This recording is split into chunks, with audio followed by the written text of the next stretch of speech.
Hello everybody, I'm Pilar Archila with Pure Gold, and I'm here with my sweet friend Cindy in her kitchen, and we're going to make a delicious recipe and spring type recipe. Okay. And I thought what better time of the year to go ahead and start sprucing up our table for all this nice weather that we're starting to have. Okay. And I thought today we would do a zucchini and Parmesan cheese quiche with a spring lettuce salad with a pink lemon vinaigrette dressing.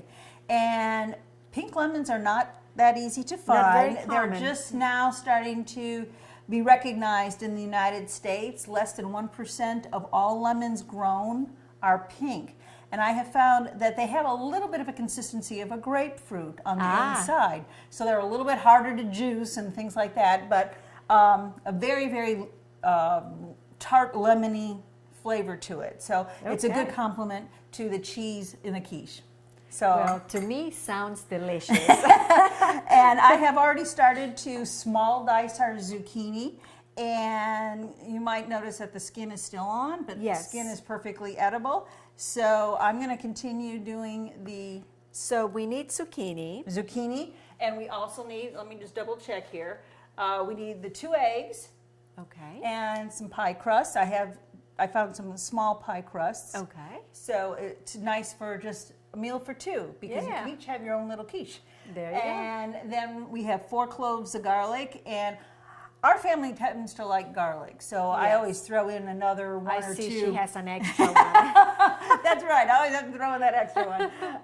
And then also in the quiche, besides the zucchini, we also have some lettuce. Excuse me, some spinach. I was going to say the that lettuce like is over spinach there. to me. Spinach, and then of course our zucchini and our lemon For our salad. Right. And besides, what we're going to add to the eggs are some creme fraiche, which is just a fresh type of cream. That's literally the translation of a creme fraiche.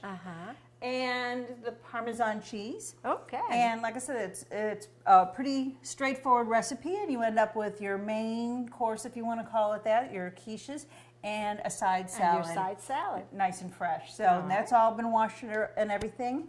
And as I said, I'm going to go ahead and finish chopping my zucchini, so it'll be ready to go. Okay. And if you want to peel, you're gonna have to tell me exactly how you do this. That's right. This is my garlic peeler. You just put the garlic clove in there, and you rub it. You roll it like so, and when it comes out, your peel is off. Isn't that wonderful? Where did you purchase this? Pampered Chef. Oh, yes. Yes, so there's one. Okay. And like I said, I'm going to go ahead. Our oven is preheating to 425, so it'll be ready to go. Okay. And in our vinaigrette dressing, besides the pink lemon, we'll also have minced shallot. And it's in the onion family, and it's a little bit more pungent than what an onion is. Right. Like that red onion. Yeah, it's red kind onion. of similar, but not quite. And this is the time of the year that our Vidalia onions that George is so famous for have come into season.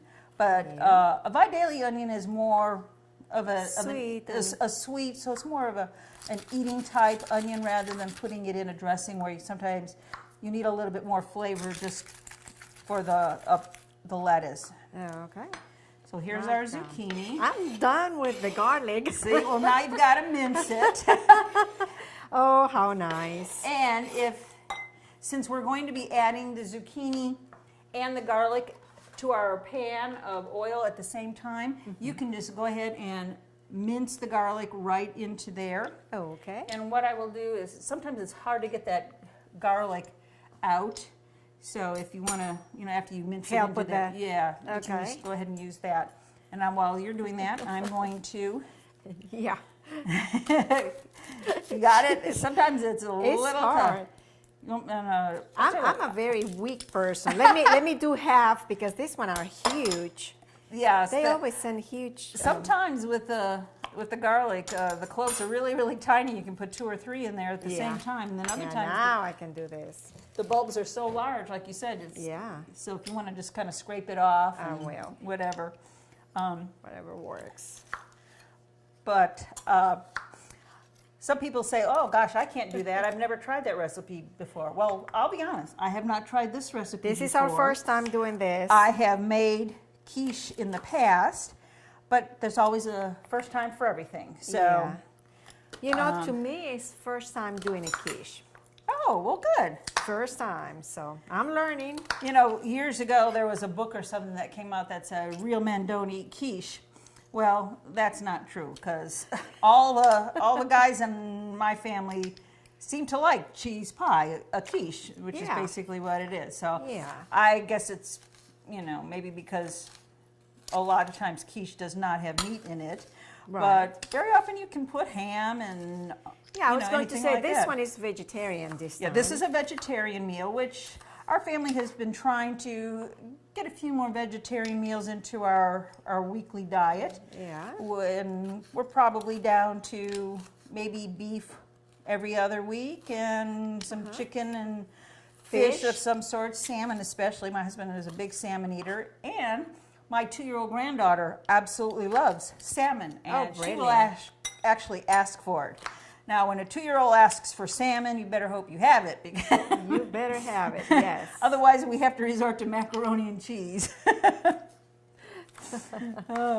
I like fish, and salmon is good for you. I mean, it's one of the ones that is extra good for you. Oh, yes. And like I said, she loves salmon and will actually ask for it. So, okay. But here we I've are. got the shallot, which I'm going to add to this bowl because this is where we will do our vinaigrette dressing here in a minute. And we'll just keep that to one side.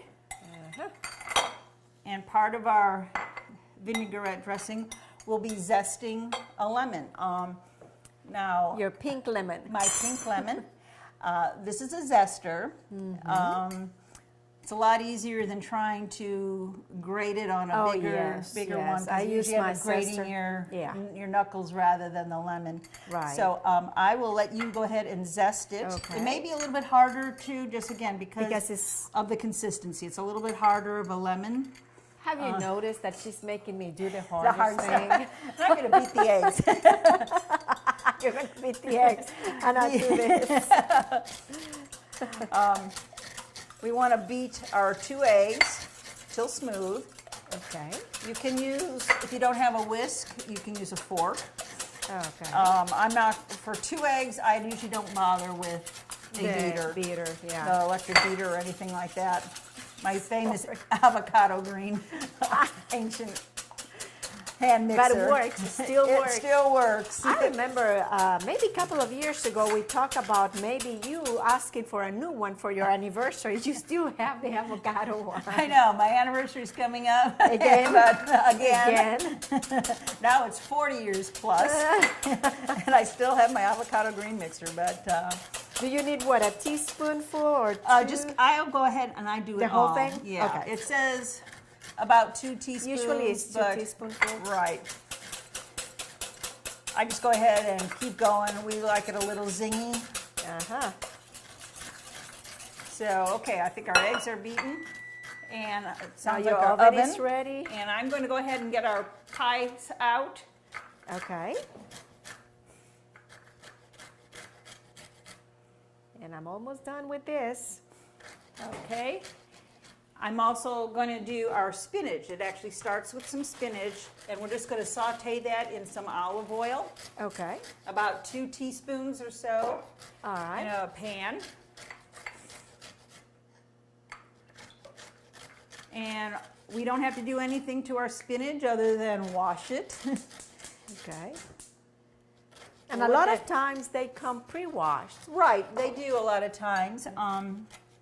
But I went ahead and I washed it again just to make sure.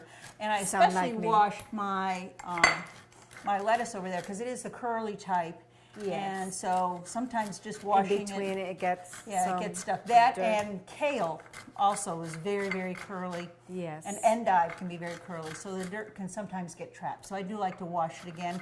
And a lot of times I'll just put it in a clean bowl or something like that and actually let it soak a little bit and swish it around and then start to drain it. Sometimes there's a little bit of sand in there. Exactly, and it sticks a bit. Okay, I think I'm done with this guy. All righty. And then we need the juice of the entire pink lemon. So I'm going to cut it in half. And you can see it's really pink. that it's really pink. And it does somewhat look like a pink grapefruit on the inside. But it is a lemon. Cute? Yeah. It is a lemon. So I'm going to do that. And for our vinaigrette, we got the shallot. Right, and we need to go ahead and juice this. Juice? Would you rather do spinach? You're so funny. Is it hard? Yes, it is a little bit hard. Is this the first time you using pink lemon? No, I've used it in some other recipes. It goes especially well with fish and chicken for like a sauce or something like that, and in a vinaigrette dressing. Okay, I can if you want, I can just do this while you do the spinach. Our oil's probably hot enough for me to add the spinach to it, and the spinach does not take long. I like my little hand juicer there because it's just enough. Handy. Yeah, and like so. Okay, I'm going to add our spinach. I'm going to try. She knows her stuff here in the kitchen. Well, I think the more people are in the kitchen, the more comfortable they become. And at times we actually let our 2-year-old. She loves to stir things. Sometimes it doesn't always stay in the bowl, but she's learning, and she's going to be a great cook like her grandmother. That might be. And I think it's good for kids to recognize that they can do something like this. They can cook, and they can go ahead and, maybe make a little bit of a mess, that it's okay. Yeah, it's fine. I made one of the cakes that we did together with my granddaughter. I remember, right. And she enjoyed that so much. And what people don't realize, cooking really helps with math skills, because you have a quarter of a cup. Right. You have a tablespoon. You talked, 8 ounces, that type of thing. So it helps with math skills. Reading a recipe helps with not only reading, but directions, and it gives them a new vocabulary. Yes. Things like saute and mince and things like that. So you can incorporate, in a classroom, you can even incorporate vocabulary and math skills and reading skills and following directions step by step. That's just wonderful. And they don't realize that they're actually learning in that way. Well, you see, that's how my children learn Spanish and English. It was like such a normal thing at home. They didn't even know they were learning, but they did. They did.